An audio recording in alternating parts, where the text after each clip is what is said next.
जिना अस्पताल कराची ने कैंसर की तशखीस के लिए सरकारी अस्पतालों में डिजिटल पैथोलॉजी सिस्टम मुतारिफ कराने का मंसूबा पेश किया है। महकमा सेहत ने मंसूबे को आइंदा माली साल के बजट में शामिल करने का फैसला कर लिया। मजीद जानते हैं डॉन न्यूज़ के नुमाइंदे खावर हुसैन से। जी खावर हुसैन, मजीद बताइएगा।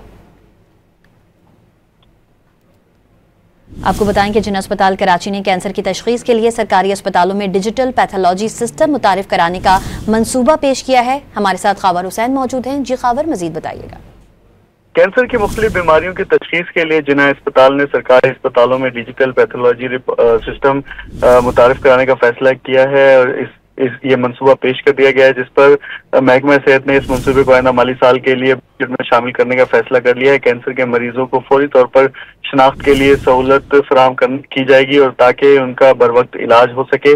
कम से कम वक्त में सर्जरी की जाएगी ताकि मरीज की ज़हनी परेशानी से उसको निजात मिल सके और इस सिस्टम के आने से पैथोलॉजिस्ट का काम का दबाव भी कम होगा और मरीज को इलाज और ऑपरेशन में आसानी होगी। इस ऑपरेशन के लिए जदीद मशीनरी आलात खरीद कर नस्ब किए जाएंगे, जिसके बाद इन्हें फाल किया जाएगा। डिजिटल पैथोलॉजी सिस्टम नस्ब करने का मकसद कैंसर के मरज की तशखीस के लिए और फौरी इलाज करने के लिए मददगार साबित होगा। डिजिटल पैथोलॉजी सिस्टम खरीदा जाने का अमल जो है वो अगले साल और उसके बाद डॉक्टर्स को इस हवाले से तरबियत भी दी जाएगी। हर यूनिट लगाने का खर्च तकरीबन 36 करोड़ 60 लाख रुपए होगा। कैंसर के मरीजों की सरकारी तौर पर कम से कम रकम में इलाज होगा और महकमा सेहत ने इस मंसूबे को आइंदा माली साल में बजट के लिए शामिल कर दिया गया है।